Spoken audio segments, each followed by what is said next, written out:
Bonjour à tous et bienvenue sur notre chaîne. Aujourd'hui, on plonge dans un passage de l'évangile de Matthieu qui est peut-être l'un des plus connus, mais aussi l'un des plus exigeants de tout le Nouveau Testament.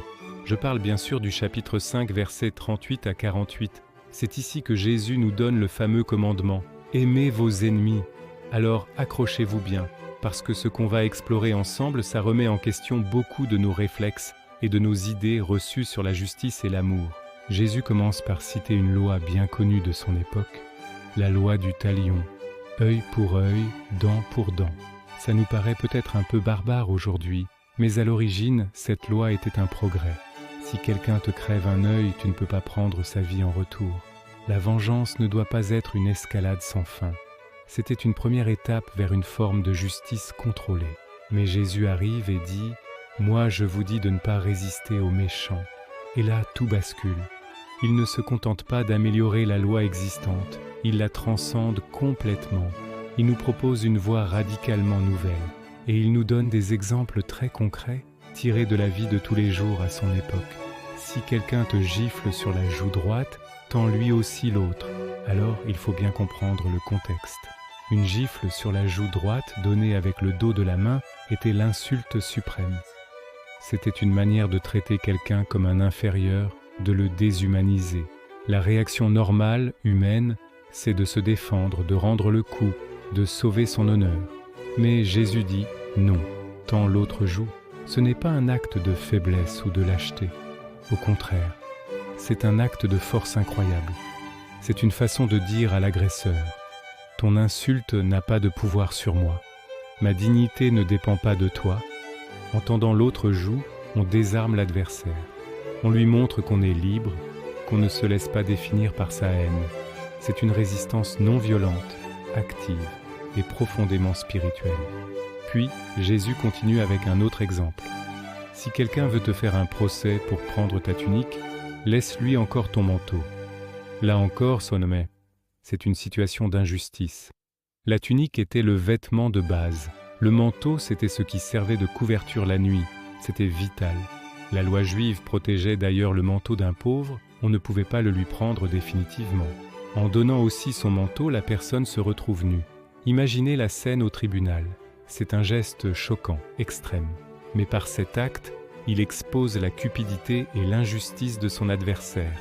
Il met la honte sur celui qui est prêt à dépouiller un pauvre homme jusqu'à sa nudité. Il retourne la situation et révèle la véritable pauvreté morale de l'oppresseur. Encore une fois, ce n'est pas de la passivité, c'est une manière créative et audacieuse de confronter le mal. Le troisième exemple est celui de la réquisition. Si un soldat te force à faire un mille, fais-en deux avec lui. Les soldats romains en Judée avaient le droit de réquisitionner un civil pour porter leur équipement sur une distance d'un mille romain, environ 1,5 km. C'était une pratique humiliante, un symbole de l'occupation et de l'oppression. Faire un deuxième mille de son plein gré, c'est reprendre le contrôle. La première partie du chemin, on l'a subie, mais la deuxième, on l'a choisie. On transforme une corvée imposée en un acte volontaire. On surprend le soldat qui s'attendait à de la résistance ou à de la soumission boudeuse. On ouvre un espace pour voir en face de lui non plus un esclave, mais un être humain, libre et digne. Ces trois exemples nous montrent que Jésus ne nous demande pas d'être des paillassons sur lesquels tout le monde peut s'essuyer les pieds. Il nous demande d'être créatifs, courageux et libres face à l'injustice. Il nous appelle à briser le cycle de la violence par un amour qui surprend, qui déstabilise, qui ouvre une brèche dans le mur de la haine. Et puis vient le sommet de son enseignement. Vous avez appris qu'il a été dit « Tu aimeras ton prochain et tu haïras ton ennemi ». Mais moi je vous dis, aimez vos ennemis et priez pour ceux qui vous persécutent. À l'époque, le prochain était souvent compris comme un membre de sa propre communauté, de son peuple. Les ennemis, c'étaient les autres, les étrangers, les oppresseurs. Jésus fait voler en éclats cette distinction. Pour lui, l'amour ne peut pas avoir de frontières. Il doit être universel, inconditionnel. Et il nous donne la raison ultime de cet amour, afin que vous soyez fils de votre Père qui est dans les cieux. Car il fait lever son soleil sur les méchants et sur les bons, et il fait pleuvoir sur les justes et sur les injustes. Dieu ne trie pas les gens avant de leur donner la lumière du soleil ou la pluie. Son amour et sa générosité sont pour tout le monde, sans exception. Et si nous voulons être ses enfants, si nous voulons lui ressembler, alors notre amour doit aussi s'efforcer d'être aussi large, aussi généreux que le sien. Aimer nos amis, ceux qui nous aiment en retour, c'est facile. Jésus dit que même les collecteurs d'impôts et les païens, considérés comme le bas de l'échelle morale à l'époque, le font. Il n'y a rien d'extraordinaire à cela. Le véritable défi, la véritable marque d'un disciple du Christ, c'est d'aller au-delà.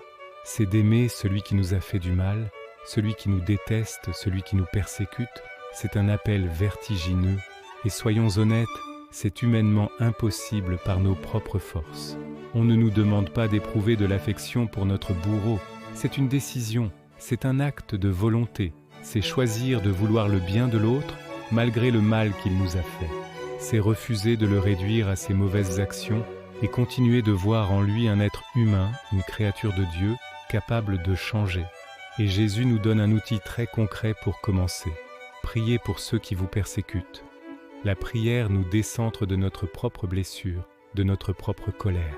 Elle nous tourne vers Dieu et nous fait regarder notre ennemi avec les yeux de Dieu.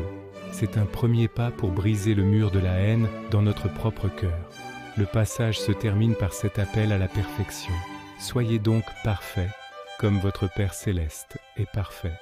Le mot grec pour parfait ici, téléios, signifie aussi accompli, entier, mature. Il ne s'agit pas d'une perfection morale sans aucune faille, qui est inatteignable pour nous. Il s'agit plutôt d'atteindre la plénitude de notre vocation humaine, qui est de ressembler à Dieu dans son amour. Et la perfection de l'amour de Dieu, c'est son universalité. Il est parfait parce qu'il englobe tout et tout le monde. Ce texte nous met face à un choix fondamental. Soit nous restons dans la logique du monde, la logique du calcul, de la réciprocité, de la vengeance. Tu m'as fait du mal, je te fais du mal. Soit nous entrons dans la logique du royaume de Dieu, une logique de don gratuit, de pardon, d'un amour qui ne calcule pas et qui espère contre toute espérance. C'est un chemin difficile, un chemin de croix, mais c'est le seul chemin qui mène à la vraie liberté et à la paix. C'est le seul chemin qui peut briser les spirales de la violence qui déchirent notre monde. Voilà pour cette exploration. C'est un appel à convertir notre cœur, jour après jour, avec l'aide de la grâce de Dieu. Qu'est-ce que ce passage vous inspire? Est-ce qu'il vous choque, vous challenge, vous encourage? Partagez vos pensées dans les commentaires, j'ai hâte de vous lire.